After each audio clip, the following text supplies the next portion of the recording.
Welcome, Angry Faithful. This is going to be a first. We're just going to do this on the Angry Me production YouTube channels for right now, and then we're going to go in and what did you say the name of the show is going to be?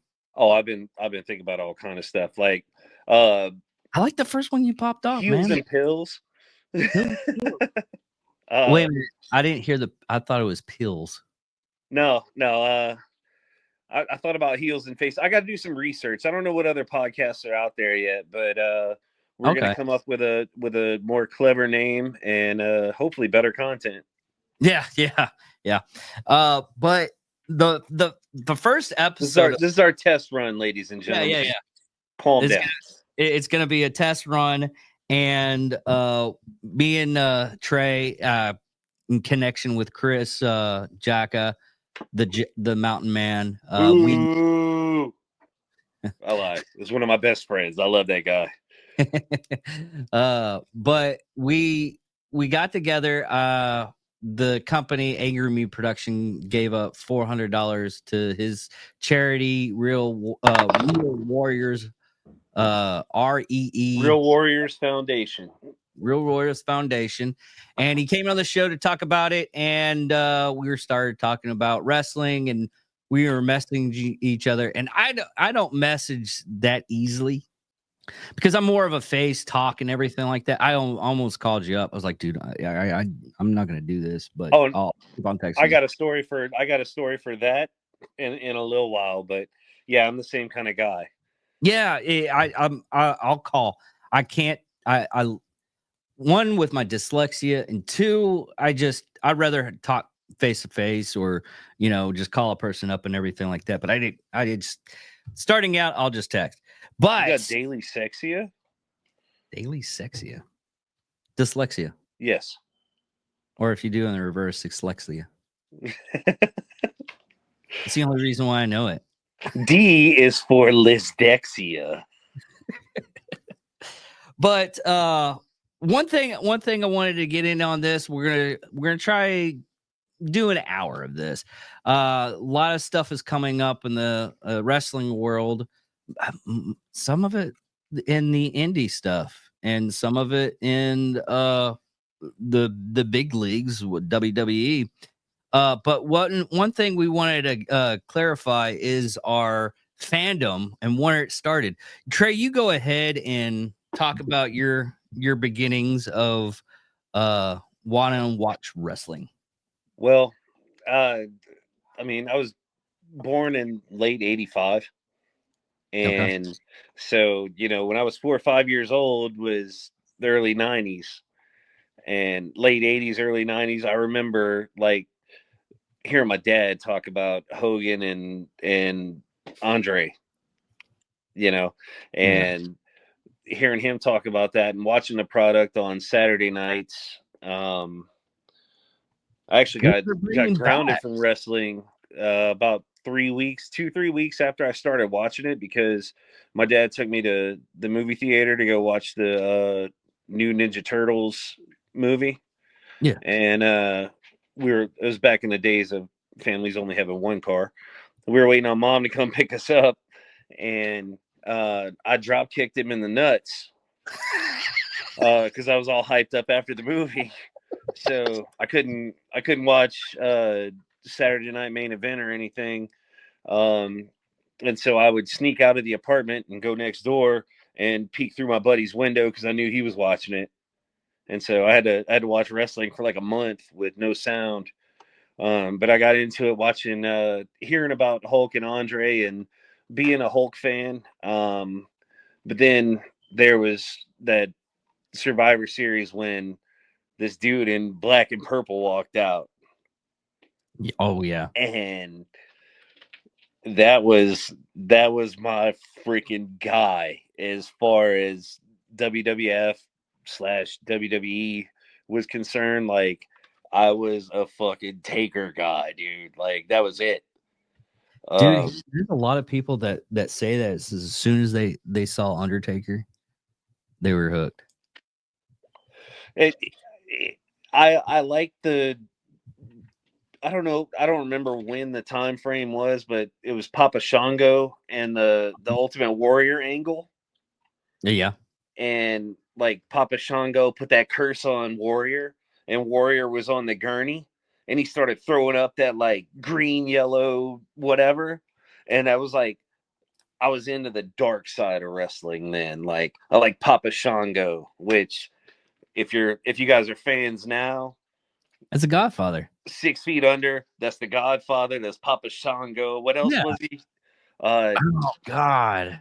Hold on. He dude, was a lot of things. wasn't he in the Nation of Domination too or some shit? Like, I don't No, that wasn't that he, he was he's a great character. His stories with the Undertaker on Taker's podcast. Shout Yeah. out 6 Feet Under, one of the greatest wrestling podcasts out there now. Even though Taker acts like he doesn't want to do it, he does it for us, and I love it. It's behind the scenes. It's amazing. He tells all the old road stories and stuff that marks like us eat up. Yeah. Shanga, Kama Mufasa, and the Godfather. That was Kama And, Mufasa was the one. Yeah. Okay. and then it was the Good Father.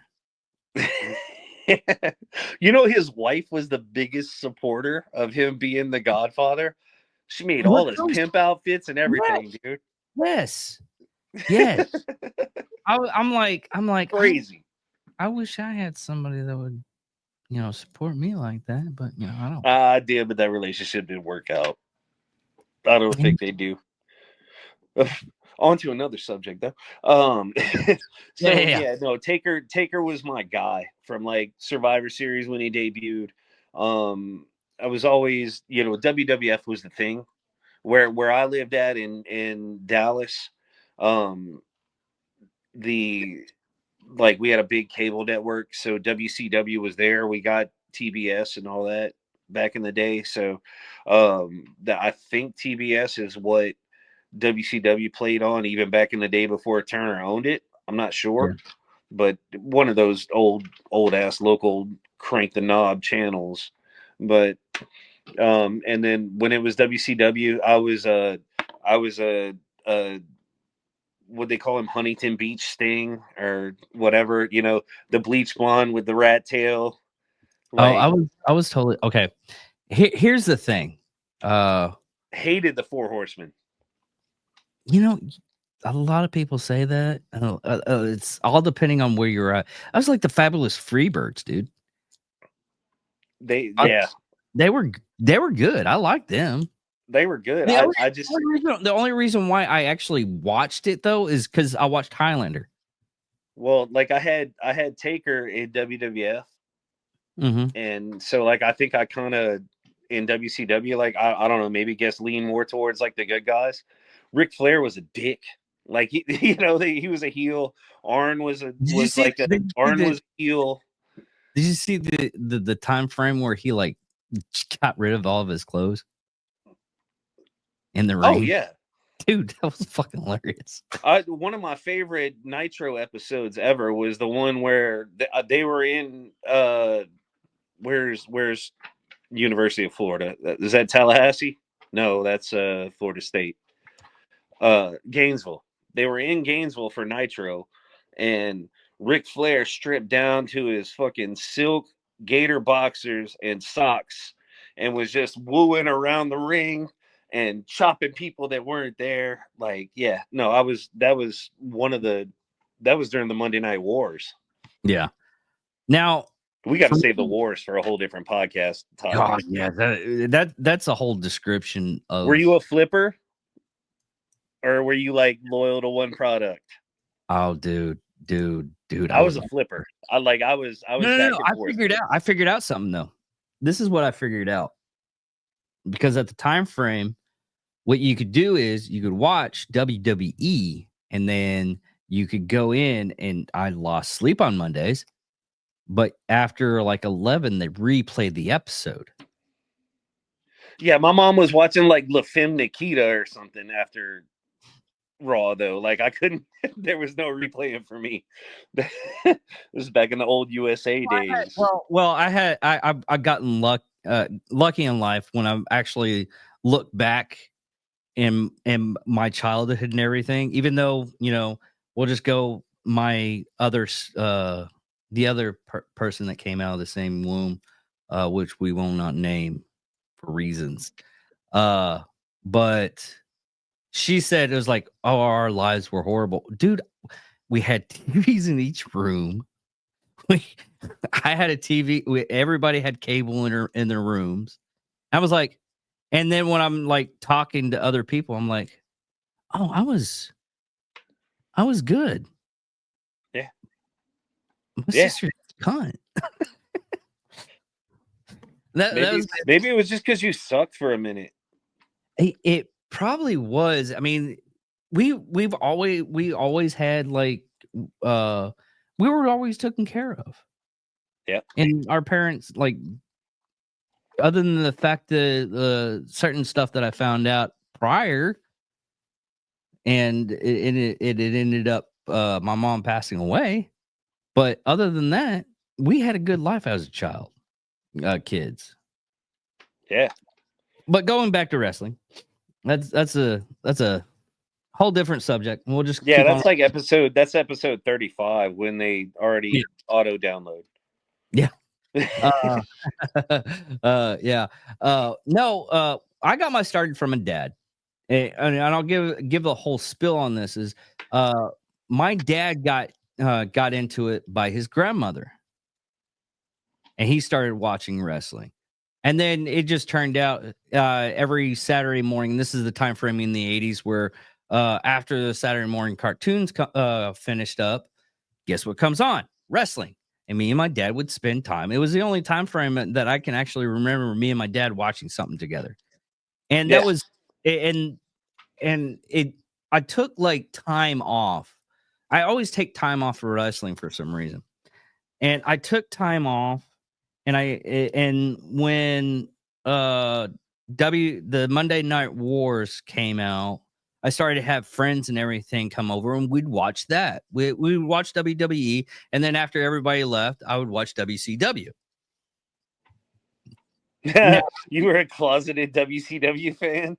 I was, dude. No, what got me as a WCW fan for a while was Sting, not the California Sting. No, it was you like the Crow Sting. The Crow Sting. Yeah. Dude, that year-long the silent times. Oh God, that was just like 14 months he went without saying a word. Yeah. No, it was a year because they did Bash at the Beach. Hogan won the title, and then that whole entire year until they got back to Bash at the Beach, Sting didn't talk. He said one word is like, "I'm coming for you." Yeah. And that was the entire time. That was his only words for that whole entire year. And it just kept on going. And that was in that time frame too was Goldberg's the streak. Yeah. Which after looking back and hearing the talk on it and everything, especially from Mark, on how they Undertaker. Yeah, Undertaker. I'll say just Undertaker. What watch this? Did you watch the episode just recently with Justin? Oh yeah. Yeah. Well, the reason why I like to say it Mark is because of the basic fact if you watch that episode, he's like, I'm putting Undertaker on the shelf depending on the check, but I don't want to relive the Undertaker. I'll come out as American Badass all day long, but Undertaker is on a shelf. I'm like, so it's Mark or until like I really just do want to do Undertaker. We'll just do Undertaker for this, and if we happen to have him on the show, we'll. Oh my God, it'd have to be remote. He even hates driving to the studio to do his own podcast. I'd drive to him. I would drive to him. Oh, I'd drive to him. Oh, absolutely. It was Austin's only what 55 minutes north of me. 45. It'll be about I'm 4 straight up hours. 35, dude. Let's go. I would do it in a heartbeat. I would. The only thing is I would have to keep it from my dad, and my dad would kill me after he found out. See, he came around the Black Rifle Ranch back in the day when I was working at Black Rifle, and I didn't like. I kind of had an in with a couple of the owners. Like I could have got out there, you know, Yeah. but I didn't know that he was coming, and all I saw was pictures on Instagram the next day of like one of my friends who's not even a wrestling fan standing back to back with the Undertaker doing like a freaking what is it, Naked Gun pose or some shit. Oh. I'm like, what? Ah! Throwing shit across the room. Dude, I was so fucking mad. Yeah. That's, by the way, that's one of the things we got to remember is we can't cuss for like the first 5 or 10, whatever. Yeah. I have to remind Johnny that all the time. I said freaking earlier on purpose. Yeah. I try to get it to where yes, it is population of words and everything, how we use it. And if you see me like stop and think, that's because I'm trying to think of a nicer word. But anyways, getting back into how I got into it was just that I made so many friends because of wrestling, just hanging out. And like I said, one of these days you got to come up here to Wichita Falls and go to the Pro Wrestling Museum. And I'll make sure that it's still there, because I asked somebody, they said it was still there, and I was like, I don't know if it's there, but they have almost all memorabilia. They had how I forget who they had up there, but they had someone come in and do autographs one year. But what got me off of wrestling for a while was when I was in the military, and I was hardcore when I was always buying like the pay-per-views and everything. Yeah. But WWE came into town for a house show. Well, I gotten tickets because there was I don't know what you can call it. It's an indie. It was like Jake the Snake was supposed to show up. We had Doink the Clown and a couple of other people. And I was part of services, and services, they do the morale group of the Air Force. Yeah. So I was helping build the ring in our gymnasium. And I was talking, it was I can't remember his name. Jesus, that's a like terrible angle. It was Mr. Universe or something. He was a huge black guy, and he was helping us build the ring and everything. He's like, "Hey, WWE's going to come, and we can get you tickets since you're helping us out." And I was like, "Oh yeah, sure." So I got tickets. I went to the show. The seats that I had was right behind the curtain. So No shit. I was looking down, and I still had the delusion that, you know, wrestling was super real. Everybody had this beef and everything. Yeah. You know, in that time frame internet was still in its infancies. And I started seeing that, and I saw Trish Stratus. And I was like, oh, that's my wife, blah, blah, blah. And then she's high-fiving the chick that she just wrestled. And I was like, oh, she actually likes her? Oh, they're friends? They're friends. That's and right then and there, you could see like the gears just breaking down. That's why I stopped watching wrestling for a while. I still kept up with it. Yeah. But here and there, I didn't fully watch it and everything. I think my dad got kind of pissed after I drop kicked him in the nuts. And that's kind of when he ruined the dream. Like, he basically told me Santa wasn't real. And the shit was all scripted, and they didn't really kick each other in the nuts. They just acted like it. And it kind of like, okay, so a little bit of backstory. My dad grew up in Shreveport, Louisiana, which was big on the southeast circling or the southeast wrestling circuit, Yeah. right? Like Shreveport was along I-20. They were stopping in that big town. So my my grandpa, who I never met, he died like 15 years before I was born. But apparently, he was one of those old guys that was like hardcore, like Gorgeous George. Everything is real. These guys are the baddest dudes on the planet, and heels are heels. They're evil. They should die, and the good guy wins, right? So they go to this like small gymnasium show back in the day, and Skandar Akbar is there Yeah. wrestling, and he goes and he loses or he wins that night, and he goes over, and whoever the face was I think he was a Shreveport local.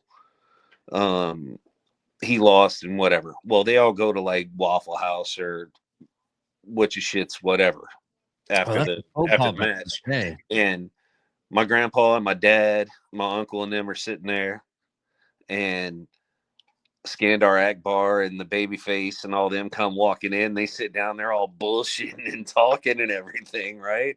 Just grabbing a road meal before they head out. And apparently my grandfather got up and he was gonna go fucking cut a promo on Skandar Akbar, dude. And they said my dad and my uncle had to grab him and set him down. They were like, Dad, he's like a fucking Mexican dude. His last name's like Sanchez or Chavez or some shit. I don't what was his real name? I don't even remember. Do you know? Let me find out. Who is his name again? Skandar Akbar. I think he's a Mexican from South Texas, but he played a Middle Eastern heel. And my grandpa was about to stab that dude at the Waffle House one night in Shreveport, probably back in the 60s or 70s.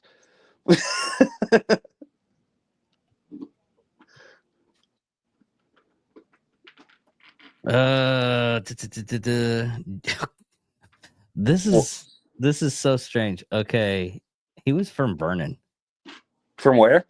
Vernon. Texas? Yeah. See? He was from like an hour away from me. What's his real name? Okay, I'm gonna have to Stephanie Hawking this. Samweeba. Jimmy Samweeba. And okay. He was wait a minute, he was billed.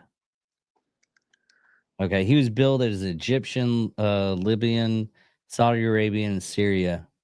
He's just Mexican. No, he's Mexican American.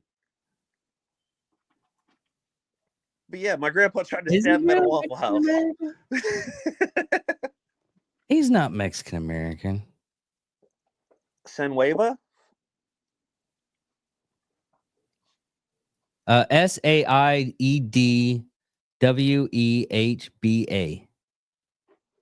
Oh no, that's Saeed. Yeah, no, that's Middle Eastern. Yeah, but okay. He's from Vernon. But he's from Texas. Yeah, like he's from here, dude. He was just playing a role. Dude, my grandpa tried to cut him. An hour away from me. My grandpa tried to cut that guy, even though he's passed away. Rest in peace. But yeah, grandpa too. He's out. Yeah. I never met him.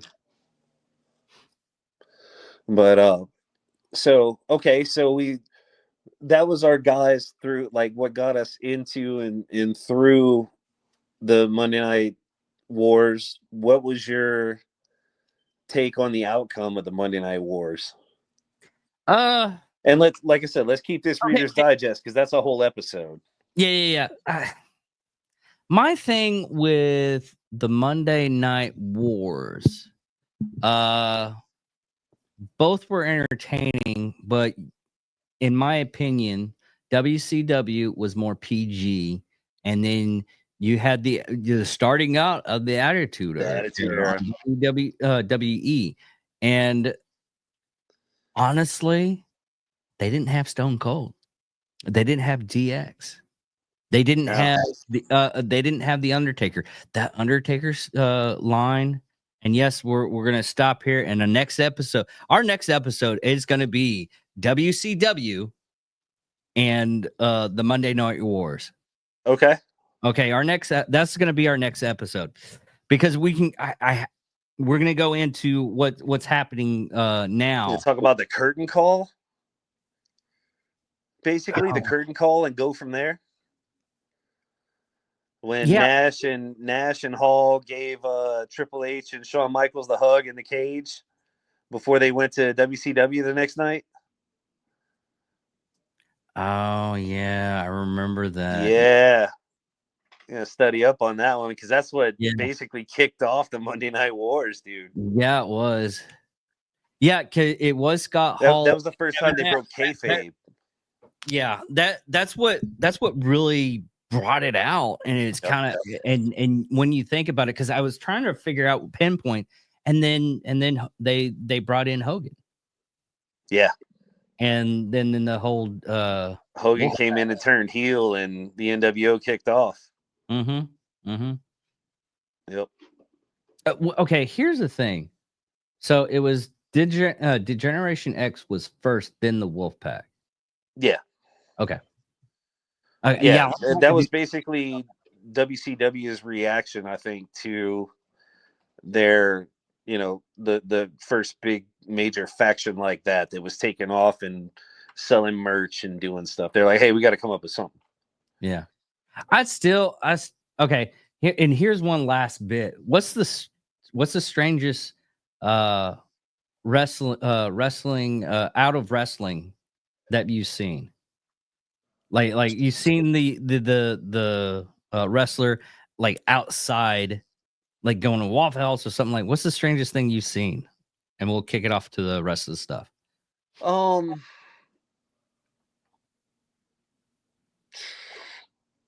Probably just right before he died, running into Junkyard Dog at the Walmart checkout. Yeah, that's nice.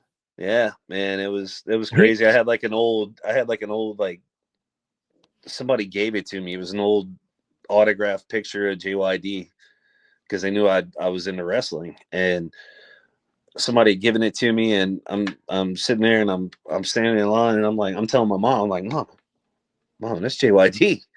Like, that's the Junkyard Dog. I always loved him, even in the cartoons. Yeah, that was cool. Now here's my strangest thing. I was flipping through channels and I saw $1 Million Man. I was like, oh, okay. I thought, oh, okay. I guess I had to think about it. I was like, it's Sunday. I guess I'm getting a pay-per-view today. It was $1 Million Man, all in the background is all black and everything. I was like, oh, okay. I guess I'm watching this. I watched that whole entire thing, and Sting came out, and I was like, Sting wrestled somebody real quick. This is our unofficial mascot, Doc Holliday, y'all. I'll let the camera, puppy. Oh, give me kisses. Okay, get out of here. But sorry. Here's the thing. I watched that whole thing. Guess what it was? I didn't know this at the time, and I know it now. $1 Million Man and Sting, they did a promotion for a church group, and that whole thing. I learned about Jesus that day. I learned about Jesus. Okay, so to meet you in the middle there, I was my buddy Brandon. He was actually the godfather of my daughter. He passed away a couple of years ago. He took his own life, but that's another story. Yeah. He took me to a youth group meeting one night, and the speakers were Ted DiBiase and Nikita Koloff. And so, yeah, like, dude, what's that? I believe that it didn't like click until like I've finished. I mean, that day I learned about Jesus, and then you're like, Jesus might not be that bad. Oh, I'm not mad at him at all. I grew up in the church. Like, Oh yeah, I'm not saying anything against yeah, that. yeah, I'm just it's just one of those things. You're like flipping through the channels, you see that, and like, yeah. really? It's weird, dude. Yeah. There's my mom bought me this little. I don't know. It's like probably a 30 or 40 page book. I think she got it from the Christian bookstore. And it was the story of Sting, like Oh, yeah. the snapshot of him coming up and through him getting saved. So I mean, as much as Sting could talk about in 30 or 40 pages of, probably like size 14 font, it was something the Christian bookstore could throw out there and make some money on while they had the Yeah. deal. But that was good. Listen to Shawn Michaels talk about him getting saved and everything, man.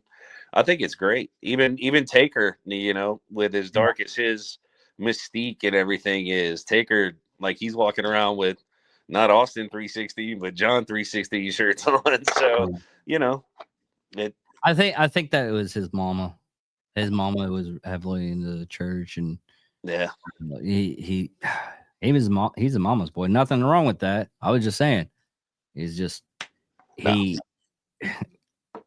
I bet the one woman that could probably whoop his ass is his mama. Let's just say that. Now onto the new stuff. We talked about our love for wrestling, and now we're taking on the stuff that's happening in wrestling. Hey, we'll go with this starting out because it segues into what we want to talk about too. The man, I already forgot what it was. The Legend, LFG. yeah, the LFG. Let's fucking go. Yes, It's yeah, the Legends and Future Greats. yeah, Legends of the LFG. Future. Now, the one thing that did happen on ESPN, Undertaker's wife, Michelle Cool, is being indoctrinated into the WWE Hall of Fame, and they announced it doing promos for that show. Yep, they sure did. And I watched it this morning. They actually did it on. They announced it on ESPN First Take, and she's gonna be inducted with Triple H this year. And Triple H was like, haha, fucking you and Sean, y'all thought y'all got the last laugh on me, like surprising me with it. Now I'm surprising you on First Take, Taker. Michelle, guess what? You're awesome. You're going in. And Michelle like did everything she could to keep it together. I was so happy. Like, I was so happy for her. Cause she really did. Like, what Paul Triple H said was, he's like, dude, you came in during that time of where it was like a transition from brute strength and moves like the dudes to, like, you brought in the female athleticism, and like, you really helped the women's division graduate to a new level. And it was a really cool speech. It's about 7.5 minutes long. Yeah. Hell, I mean, Taker didn't even know about it. Taker was almost crying. He was surprised. It was awesome, dude. Yeah. I mean, if you listen to 6 Feet Under podcast, I mean, she was on there on one of the episodes, and she was talking the early ones. Yeah, the early ones. And she was talking that they banned the women from punching. Yeah, because they were making shit look better than the dudes. Yeah, exactly. Yep. And I was like, why are you banning it and not teaching? That's my thing. I make them watch.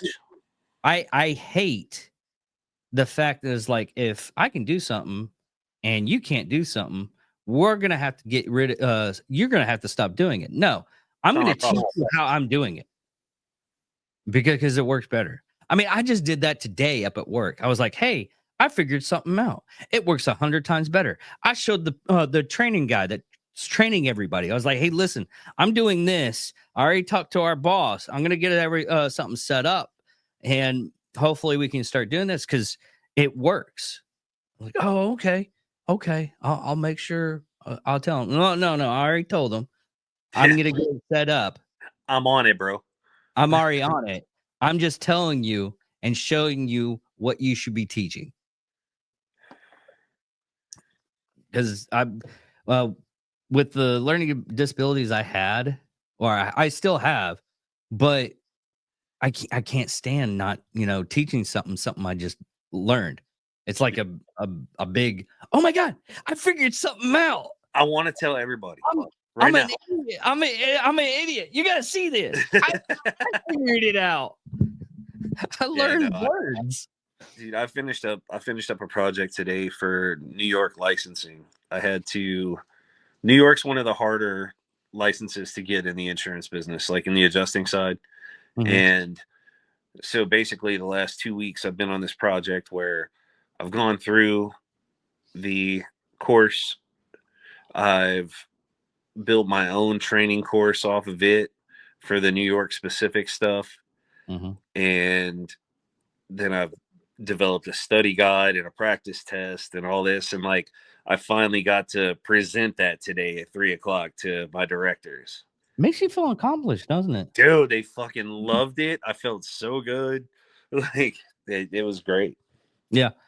Now, the newest stuff, I don't know who Charlotte's gonna go against, but I know uh Jey Uso, he's going against Gunther in the WrestleMania. Yeah, they just I saw coming in like a mile away on that one. Gunther. I just, full disclosure here, first episode of the podcast.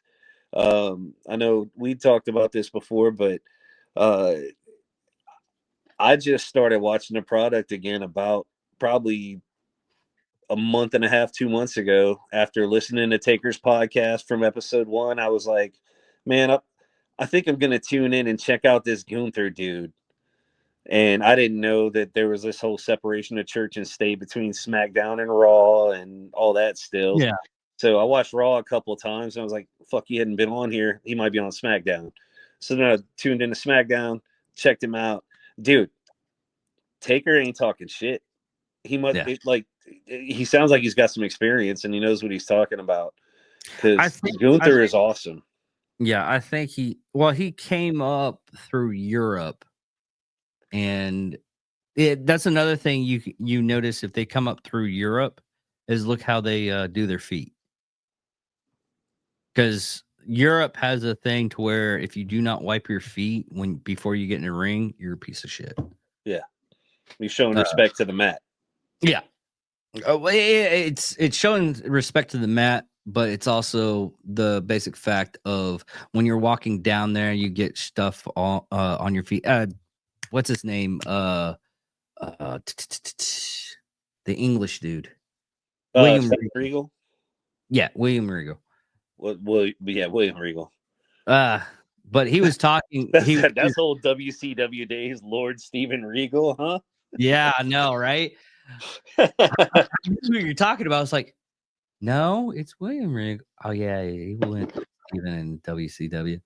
But that's what he said. He was like, no, because when you're walking down, people throwing stuff all the time at you, especially if you're the heel. And he was a heel for the longest time, and he wiped his boots off. He wipes his boots off before he goes in the ring. Anybody in Europe, you notice the Europeans do it a lot, but the Americans don't do it all too much. But I watched him and I was like, okay, he's got some moves to where the facade isn't really fully there, only because he makes it look flawless. He's good, dude. Yes. He is really good. He makes it look flawless. So I don't even know if it's an official nickname, but Taker calls him like the Ring General. Yeah. No, that's what they call him. Okay. Like I said, I just started paying attention to it. I've seen him. Did you watch the WrestleMania 40 last match?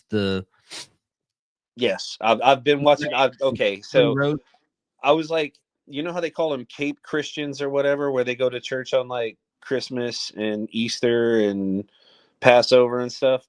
I was like I'd watch WrestleMania and I'd watch SummerSlam. Mm-hmm. And even when I wasn't watching wrestling, like I would always end up at a party that was watching those on purpose. But, okay. So yeah, like it was talk about fuck my world up when Taker lost the streak. Oh, as a twice a year fan. Oh, I was devastated. But anyway, go ahead. I'm sorry. You're the type of person to go to a gay orgy just so you can watch WrestleMania. Depends on what they got playing in the background. No, it's WrestleMania. Oh, you're going to WrestleMania. You want to watch WrestleMania, and you're going to like a gay orgy. I would stand in the background. I didn't say you had to participate. Yeah, no. This is a weird party. Ooh. Yeah, well, stop touching me, sir. You're hurting me. This is my no square. Please stay away. This is my no square. Please stay away. But yeah, I really got. I always like what one. I was looking at the 6 Feet Under podcast, and was it Maven? Yeah, Maven was on there. Yeah. I like his podcast too. I like well, it's not really a podcast, it's just like a history and everything. I think he's his YouTube channel. Yeah, his YouTube channel. I watched Maven's stuff, and that's what got me interested again, because he was talking. He was like, "Oh, this is how much I make." He's just breaking down his career. But the one thing, I mean, that's when I started watching wrestling again. Now, the one thing that kind of flipped me out, and I forgot about it, that his channel brought it back up, was Saturn. I totally forgot what happened to Saturn. I hated him. I never cared, dude. I didn't really fully like him all too much. I felt like he was like a Taz knockoff, or Batista knockoff, or wannabe. It would have been Taz, because they came. Yeah. But no, Saturn. No, he got shot. Oh no, shit. Yeah, I take back everything, and I'm an asshole. So yeah, you totally are. That's the only reason why he doesn't wrestle anymore. Is because he was breaking up. There was a couple of guys that were attacking a stripper. He was dropping off his girlfriend, who was a stripper, and you watch it in Saturn explains it on that episode. And he got shot twice, and he looks like, I mean, he's a lot older now. I mean, he's 20 years older now, or 25. Yeah. No, he's like 30 years older, so he's probably pushing about 60. No, I've seen him in like the Comic-Con photos and stuff. He's still doing all those. Oh yeah, because he even said it on that. He's like, sometimes I get 500 and sometimes I get 3,000. I'll keep on going to him. I don't care. I need extra money.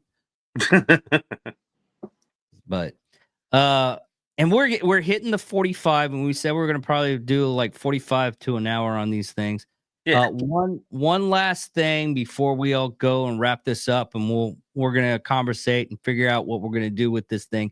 What's your take about Hulk Hogan being booed on the Netflix WWE? Now, if you listen to 6 Feet Under podcast, you get Undertaker's take, okay? And rightfully so. He definitely got booed. I think it was, if you watched it live, you saw it. It was edited out later. Mm-hmm. Because I was trying to figure out what the hell everybody's talking about, and I was there was cheers edited in over and boos edited out. Because I had to work that weekend, or that Monday. No, we were doing the podcast, and I forgot about it, and I ended up watching it like on Thursday or some shit like that. But anyway, I mean, Hulk's been doing this for what, 84 years now. He started in 76. So he's been doing it a while. He knows how to read a crowd. When he came out and was doing the beer promotion thing, like I feel like he would have known when the crowd turned on him. And at that point, like, dude, fuck the beer. Just be Hulk Hogan. Hit your, you know, I, hit your signature poses and do the ear thing and hype the crowd up. he Hopefully, was Pyro's got you. okay. He was Hulk Hogan for the RNC. He Yeah. wasn't Hulk Hogan for the WWE. No, he was doing promotional bullshit for his beer. He was like waving, saying hi to everybody. He wasn't energetic. I mean, at his age, I can understand, but I mean, even Undertaker. Undertaker goes through, rides his motorcycle around, and the crowd breaks. And it's one, I think it's because it's Undertaker. Yeah. He still knows how to play the crowd. He hasn't given up. He's a showman. And you see the difference is like Hogan is, I mean, even I know you don't like him all too much, but Nature Boy, he still rules the crowd. Oh no, he was one of my favorites in the end. We haven't got to that yet. That's a later. Oh, okay. But yeah, I hated the Four Horsemen, but Rick, Ric Flair. Yeah, bro. Like my Rushmore, number 1 and number 2 are Taker and Flair, and we'll finish the other 2 later. Yeah, but that's one thing that when you look, and I want everybody to understand this, that coming from a person that I might flip flop on some of the people, not because I mean, there's some of the stuff that's happening right now that, I mean, Sami Zayn, I'm becoming a fan of his. Yeah, me too, dude. Me too, dude. Last week, I think it was last week with CM Punk, or it was 2 weeks. I don't know. I don't remember. They were going. No, it was 2 weeks because they're going for the elimination match. For the elimination chamber. It was Seth Rollins? No. Monday night he wrestled Seth. Sami Zayn? I believe so.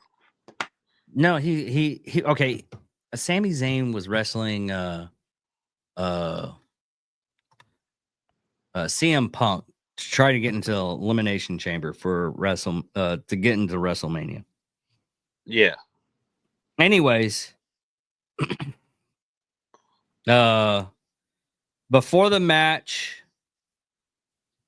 Sammy got hurt because I think Seth Rollins came in and shoved him and hurt his arm. And the same thing happened with the other person. I know it's part of the Kevin story. Owens. Kevin Owens, yeah. Sami Zayn and Kevin Owens are beefing right now. Yeah, that's because I don't know what the fuck I was thinking about with Seth Rollins. Yeah. What? It's Kevin Owens. Like, yeah. But no, CM Punk treated like Sami Zayn like a piece of shit. I know it's a storyline. I know it's drama, but that drama got me finally. It got me hooked in. That's where it got hooked. I got hooked in again. I was like, oh, Sami Zayn's a nice person. Fuck you, CM Punk. Seriously. Yeah. And I like CM Punk too. He's all right. I never watched him back in his heyday and shit, but I like him now. I didn't watch the product back then. That was out of my era. I'm still see that's the difference between you and me right now, is because I still remember the product from back in the day, and he was